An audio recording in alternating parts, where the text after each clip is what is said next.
Hello दोस्तों, मैं हूं आपका दोस्त संजीव कुंतल और स्वागत है आपका आपके पसंदीदा channel Neha videos film production में। दोस्तों, हमारे कार्यक्रम ब्रजमाला में हम आपको अब तक कई शानदार जगहों पर लेकर जा चुके हैं और कार्यक्रम की इस कड़ी में हम आज आपको लेकर आए हैं राजस्थान के भरतपुर शहर स्थित केवलादेव नेशनल पार्क में।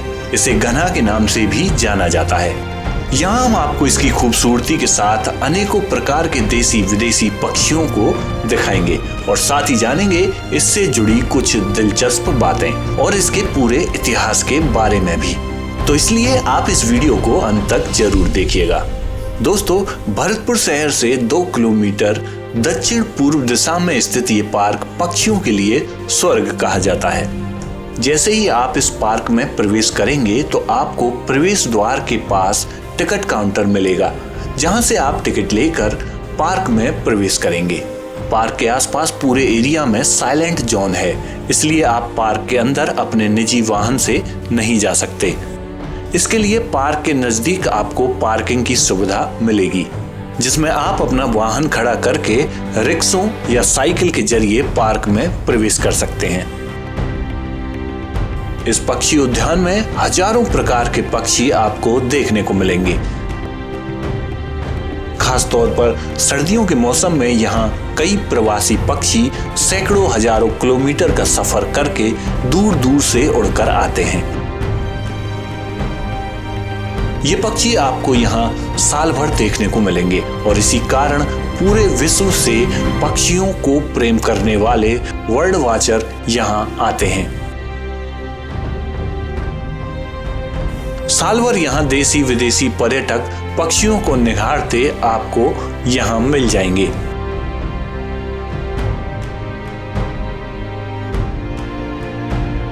ये पक्षी यहाँ अपना घोंसला बनाते हैं और प्रजनन करते हैं और जब इनके बच्चे बड़े हो जाते हैं तो ये उन्हें लेकर अपने वतन वापस लौट जाते हैं।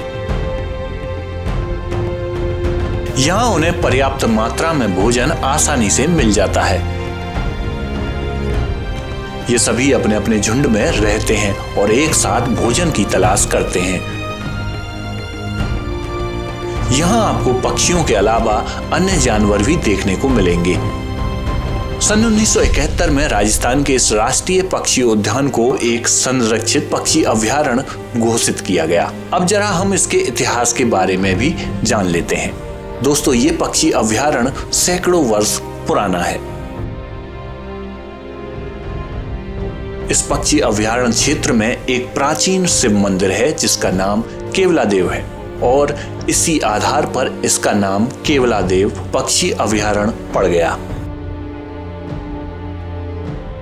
क्योंकि ये अभयारण्य भरतपुर के एक निचले इलाके में मौजूद था, इसी कारण यहाँ पानी की अच्छी आवक रहती थी, जिसके चलते यहाँ दलदली घास के मैदान, जंगल और तालाब बन गए थे, जो कि पक्षियों के रहने और उनके प्रवास के लिए उपयुक्त थे। लोक कथाओं के अनुसार द्वापर युग में अघासुर नाम का दानव अजगर के रूप में अघापुर गांव से, जो कि घना का एक हिस्सा था, बरसाना व नंद गांव बालक कृष्ण का वध करने पहुंचा था। आज भी आप देखेंगे यहाँ आपको सैकड़ों की तादाद में अजगर मिल जाएंगे। इतिहासकार कर्नल श्याम सिंह के अनुसार सन 1893 ईस्वी से 1900 ईस्वी तक शासन में रहे महाराजा राम सिंह ने विलायत में शिकारगाह के तौर तरीके देखकर घना को वैसा बनाने के आदेश दिए। राज परिवार की इस शिकारगाह को बनाने में महत्वपूर्ण भूमिका निभाई गुजरात राज्य के मोरवी के राजकुमार हरवाम जी ने। उसके बाद यह पक्षी अभयारण्य भरतपुर के राजा महाराजाओं का शिकार स्थल बन गया। भरतपुर के महाराजा यहाँ अंग्रेज अधिकारियों और ब्रिटिश वायसराय के सम्मान में शिकार महोत्सव का आयोजन करते थे। सन 1902 ईस्वी में घना में पहली शिकार लॉर्ड कर्जन के मुख्य आतिथ्य में की गई।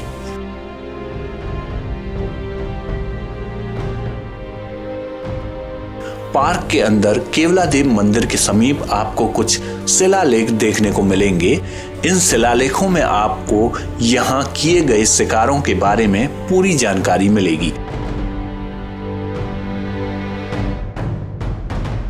सन 1964 ईस्वी में यहाँ आखिरी शिकार हुई, परंतु भरतपुर के महाराज ने शिकार के अधिकार सन 1972 तक हासिल कर लिए थे।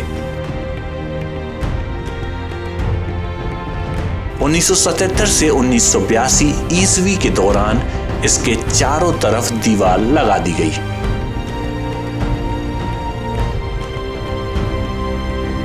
केवलादेव को राष्ट्रीय उद्यान का दर्जा सन 1982 ईस्वी को दिया गया।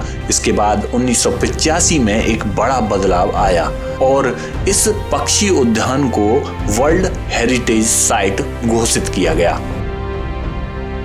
वर्तमान में यह पार्क अब एक संरक्षित क्षेत्र है, जो कि राजस्थान फॉरेस्ट एक्ट 1953 के तहत बनाया गया है। इसलिए अब यह राजस्थान सरकार की संपत्ति है और इसी पार्क के कारण भरतपुर का पर्यटन व्यवसाय भी जीवित है। साथ ही इस पार्क से हजारों लोगों को रोजगार भी मिला हुआ है। तो दोस्तों, जब भी आप भरतपुर आएं तो एक बार इस पार्क को निहारने जरूर आइएगा। वीडियो अगर पसंद आई हो तो इसे लाइक शेयर जरूर करिए। अगले एपिसोड में आपसे फिर मुलाकात होगी। तब तक के लिए नमस्कार।